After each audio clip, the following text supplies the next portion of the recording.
থাইল্যান্ডে দ্বিতীয় বৃহত্তম আইল্যান্ড কোহ সামুইতে আমি ছিলাম কানকবুরি রিসর্টে। কোহ সামুই দ্বীপের উত্তর পূর্ব দিকে লিপা নয় বিচ এবং সুদা বিচের মাঝামাঝি জায়গায় রয়েছে এই কানকবুরি রিসর্ট। শহরতলি থেকে বেশ কিছু দূরে নির্জন একাকী সময় কাটাতে চাইলে এই রিসর্টটি একদম উপযুক্ত। এটি রিসর্টের মেইন বিল্ডিং এবং এই মেইন বিল্ডিংয়েরই দ্বিতীয় ফ্লোরে আমি ছিলাম। থাইল্যান্ডের কোহ সামুই দ্বীপে তোমাদের সবাইকে স্বাগত।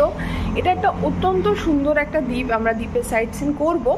আর এখন যে রিসর্টটাতে রয়েছি তার নাম হচ্ছে কানকবুরি রিসর্ট। নামটা মনে রাখা খুব সহজ, আমাদের বাংলাতে এরকম বুড়ি শব্দ অনেক ইউজ হয়, তো নামটা একটু ইউনিক এবং খুব ক্যাচি। কানকবুরি রিসর্টে আমরা আছি এখন। এখানে রিসর্টের লবিতে দাঁড়িয়ে আছে, ওই যে ওখানে দেখা যাচ্ছে নামটা লেখা আছে। রিসর্টের দুটো পার্ট আছে, একটা হচ্ছে রাস্তার ওপারে, সেটাতে ছোট ছোট কটেজ রয়েছে, আর রাস্তার এপারে যেখানে একটা গোটা বিল্ডিং আছে, দোতলা বিল্ডিং, এবং এখানেও ছোট ছোট কটেজ আছে, এবং এই সাইডটা দিয়ে ইজিলি সিতে যাওয়া যায়। এই দুজন রিসেপশনে দিদি রয়েছে। হ্যালো দিদি, নং, মিস নং অ্যান্ড মিস ফা। সো বোথ অফ দেম, দুজনেই ভীষণ ভালো, ভীষণ হেল্পফুল। আর কানকবুরি রিসর্টে আমরা দাঁড়িয়ে আছি। এখান থেকে সোজা এই রিসেপশন এরিয়া, এইখান থেকে সিঁড়ি দিয়ে চলে যাওয়া যায় দোতলায়। আর যদি পেছন দিকটা আমরা যাই তাহলে এটা এত সুন্দর, এই জায়গাটা এত বেশি গাছপালা গার্ডেন দিয়ে এনারা রেখে দিয়েছে যে এই যে পুরো এরিয়াটা, এগুলো ছোট ছোট কটেজ, চাইলে এই কটেজগুলোতে বুক করে থাকা যায়। আর এই যে জলের ব্যবস্থাটা করা আছে, এখানে দেখবে রং বেরঙের মাছ রয়েছে। এই যে প্রচুর মাছ, সুন্দর করে সাজানো এই রিসর্ট।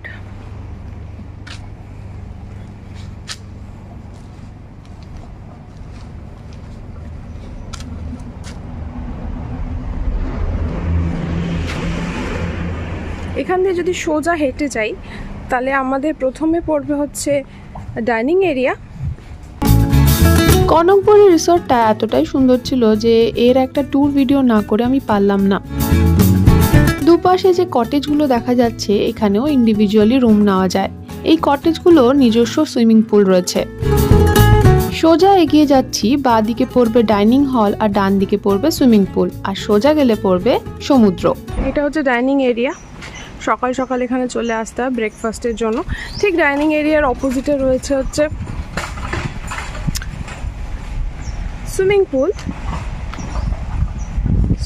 রয়েছে। আর এইখানে তোমরা দেখো, অদ্ভুত সুন্দর দেখতে কোহ সামুইয়ের সমুদ্র, এটা তোমরা এখানে এনজয় করতে পারো। আমি তো ইন্ডিয়ান একদমই দেখলাম না। প্রথমত এটা অফ সিজন বলে হয়তো এখানে এখন সমস্ত ফরেনার্সদের, আমরা অবশ্য এখন ফরেনার্সই এই দেশে, কিন্তু আমাদের চোখে যারা অ্যাকচুয়াল ফরেনার্স যাদের আমরা বলি, তাদেরকেই বেশি দেখা যাচ্ছে। এই দেখো, এটা হচ্ছে ওনাদের পার্সোনাল বিচ। অসাধারণ সুন্দর, মানে জলের রংটাই আলাদা। সারাদিন সুইমিং করা যায়, সানবাথ নেওয়া যায়। এই হচ্ছে পুরো কোহ সামুই আইল্যান্ডটা। যতদূর তোমরা দেখতে পাচ্ছ ল্যান্ড, এটা হচ্ছে কোহ সামুই আইল্যান্ড। আর এই বিচে বসে এনজয় করা যায়। আর কানকবুরি রিসর্ট, খাওয়ার জায়গা, ছোট ছোট কটেজ, পেছন দিকে রয়েছে দোতলা বিল্ডিং, যেখানে আমি একটা রুম নিয়ে রয়েছি। এই যে একটা মানুষ এখানে স্নরকেলিং করছে দেখা যাচ্ছে, এটাকে স্নরকেলিং বলে।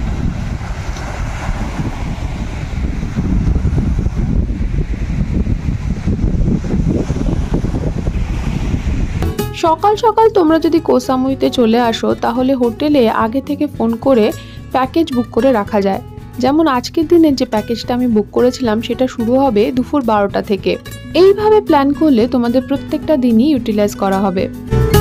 প্যাকেজ শুরু হওয়ার আগে চলো রুম ট্যুর করে আসি। এই চলে এসেছি সেকেন্ড ফ্লোরে, সামনে রাস্তা। কনকপুরী রিসর্ট বুক করার জন্য বিভিন্ন হোটেল বুকিং সাইটগুলোতে তোমরা যেতে পারো। এখানে রুমের সাথে ব্রেকফাস্ট ইনক্লুডেড থাকে। That is my room.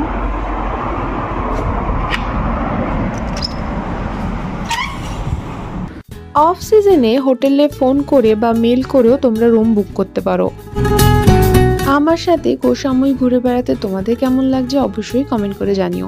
ভিডিওটা ভালো লাগলে একটা লাইক করে দিও। ভিডিওগুলো যদি ইনফরমেটিভ মনে হয় তাহলে বন্ধুদের সাথে শেয়ারও করতে পারো। আর আমার চ্যানেলে নতুন হলে সাবস্ক্রাইব করতে ভুলো না। এই ভিলাগুলোর কয়েকটি থেকে ডাইরেক্ট সমুদ্র দেখা যায়। প্রত্যেকটিরই নিজস্ব সুইমিং পুল রয়েছে। কনকপুরী রেস্টুরেন্টের ব্রেকফাস্টটা তোমাদের দেখিয়ে দিই। এখানে রুমের সাথে কিন্তু ব্রেকফাস্টটা কমপ্লিমেন্টারি। কার্ড, দুধ, জুস রয়েছে 2 রকমের, চা, কফি, এটা হচ্ছে পানীয় জল, চা কফির আলাদা মেশিন আছে যে যেটা পছন্দ করে। তারপরে এদিকে চলে এলে আছে ফ্রুটস, বিভিন্ন রকমের স্যালাড, তার সাথে তোমরাই নিজেরাই ওটাকে বিভিন্ন রকমের টপিং দিয়ে ওটাকে সুন্দরভাবে নিজেদের চয়েস মতো বানাতে পারো। আছে ডিম সিদ্ধ, আছে রাজমা, যেটা আমরা বয়েলড বিনস বলি ওদের। আর এটা তোমাদের দেখিয়ে দিই, এর মধ্যে আছে হচ্ছে প্যানকেক আর ফ্রেঞ্চ টোস্ট। আচ্ছা, এখানে আছে হচ্ছে একটা রাইসের আইটেম। নেক্সট আছে হচ্ছে চাউমিন, প্রবাবলি এটা রাইস নুডল, সেই জন্য আমি সরু সরু দেখতে। এখানে আছে বয়েলড সসেজ, আর এখানে আছে বয়েলড বেকন। ঠিক আছে, তো এরকম পুরো ব্রেকফাস্ট রেডি থাকে। আর এই ব্রেকফাস্ট খাওয়ার জায়গা এখনও কেউ এসে পৌঁছায়নি, আমি একটু আগে এসে গেছি কারণ আমার বেরোনো আছে। আর আমার সাথে সাথে ও চলে এসছে। এই গুড মর্নিং, গুড মর্নিং। সুন্দর করে গ্রিট করলো। ওকে কালকে একটু অমলেটের একটা টুকরো দিয়েছিলাম, আমার বন্ধুত্ব হয়ে গেছে ওর সাথে। আচ্ছা, এটাও বলে দিই তোমাদের, এখানে তোমরা অমলেট একদম ওদের বললে ওরা সেই মতো করে যা যা তোমাদের ইনগ্রিডিয়েন্ট দরকার সেই হিসেবে বানিয়ে দেবে।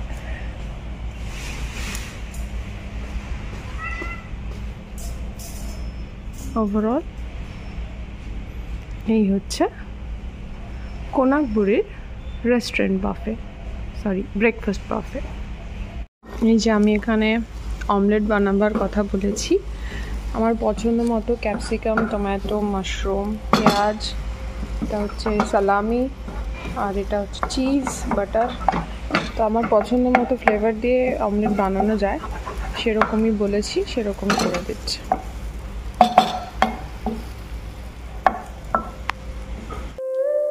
রাতের বেলা এই রিসর্টের আবার এক অন্য রূপ। সন্ধেবেলা স্ন্যাক্স খেতে খেতে সি বিচে বসে দিব্যি এনজয় করা যায় সমুদ্রকে। মাথার উপরে গোল থালার মতো পূর্ণিমার চাঁদ উঠেছে।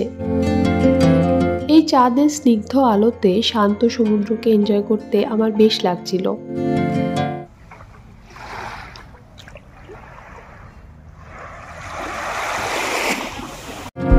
এই চাঁদের আলোতে দ্বীপের অন্য অংশে চলছে ফুল মুন পার্টি।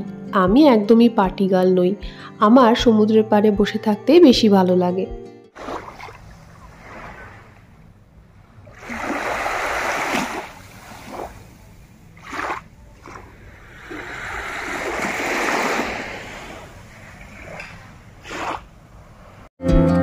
দেখা হচ্ছে পরের ভিডিওতে, ততদিন সবাই খুব ভালো থেকো।